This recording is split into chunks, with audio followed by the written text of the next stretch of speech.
महाराष्ट्र में महायुति की सरकार को लेकर हर पल नई खबरें आती रहती हैं। सूत्रों के मुताबिक बड़ी खबर है कि मुंबई में होने वाली महायुति की बैठक रद्द हो गई है।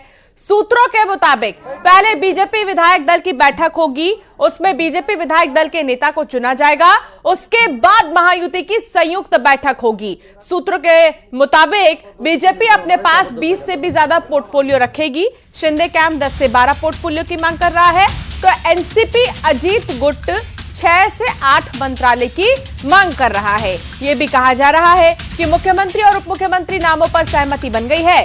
बीजेपी ने मुख्यमंत्री का नाम तय कर लिया है, लेकिन इसकी घोषणा बीजेपी विधायक दल की बैठक में नेता चुने जाने पर की जाएगी। सूत्रों के मुताबिक विधायक दल की बैठक में इसके लिए केंद्र से निरीक्षक भी आ सकते हैं।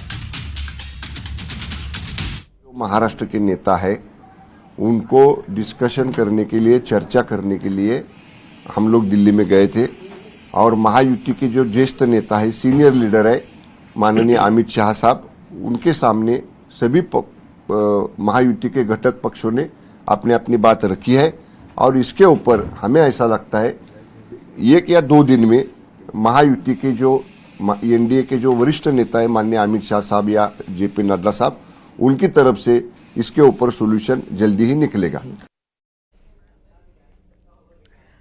संभल में मस्जिद मामले में सुप्रीम कोर्ट में सुनवाई हुई। सुप्रीम कोर्ट ने निचली अदालत को कोई भी फैसला न लेने का निर्देश दिया है। सुप्रीम कोर्ट ने साफ तौर पर कहा कि शांति व्यवस्था कायम रहनी चाहिए, इलाके में प्रशासन शांति बहाल करे। सुप्रीम कोर्ट ने याचिकाकर्ता को हाई कोर्ट जाने का निर्देश दिया। कोर्ट ने कहा कि इस मामले में निचली कोर्ट के आदेश पर कुछ आपत्तियां हैं, हाई कोर्ट की इजाजत के बिना कोई एक्शन न हो। कोर्ट ने याचिकाकर्ता से भी पूछा कि आप हाई कोर्ट क्यों नहीं गए, तो वहीं सुप्रीम कोर्ट ने सीलबंद लिफाफे में कोर्ट कमिश्नर को सर्वे की रिपोर्ट सौंपने को कहा है।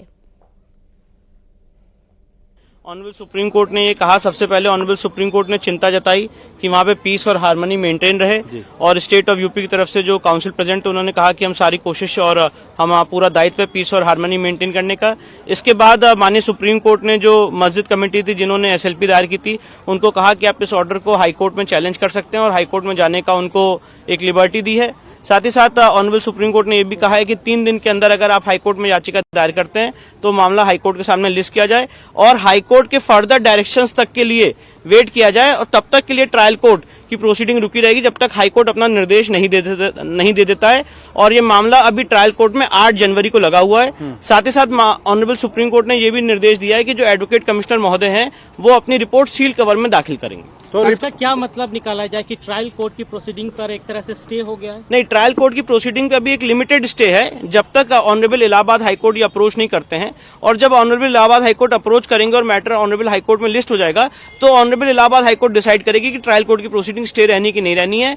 पर साथ ही साथ जो एडवोकेट कमीशन है उसको रिपोर्ट दाखिल करने से नहीं। संभल के बाद अजमेर दरगाह को लेकर भी विवाद बढ़ रहा है। हिंदू पक्ष दरगाह को संकट मोचन महादेव मंदिर बता रहा है। जिला अदालत ने अजमेर दरगाह शरीफ में संकट मोचन मंदिर होने से जुड़ी याचिका पर अजमेर दरगाह कमेटी, अल्पसंख्यक मंत्रालय और एएसआई को नोटिस जारी किया है, जिससे लेकर दोनों पक्षों में विवाद बढ़ गया है।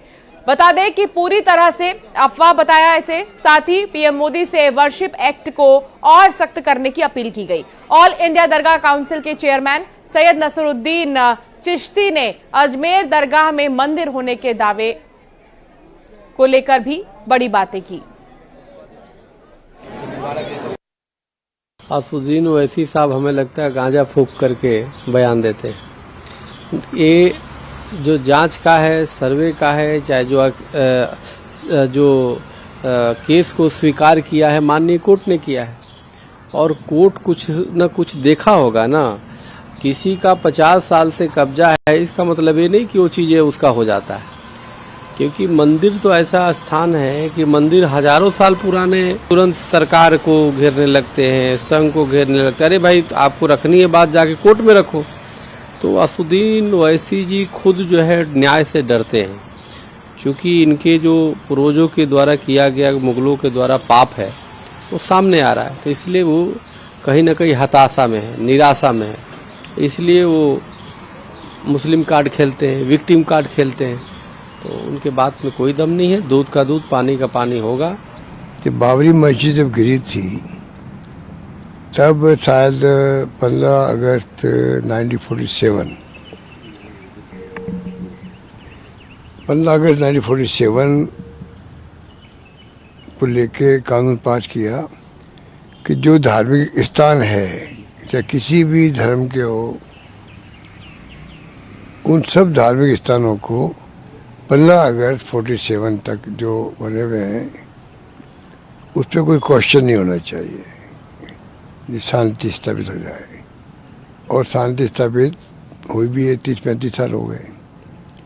अब ये 2-4 साल में जो जब से ये RSS बीजेपी की सरकार आई है और कुछ लोग जो है धर्म के नाम पर आप देख तो राजनीति चल रही है देश में।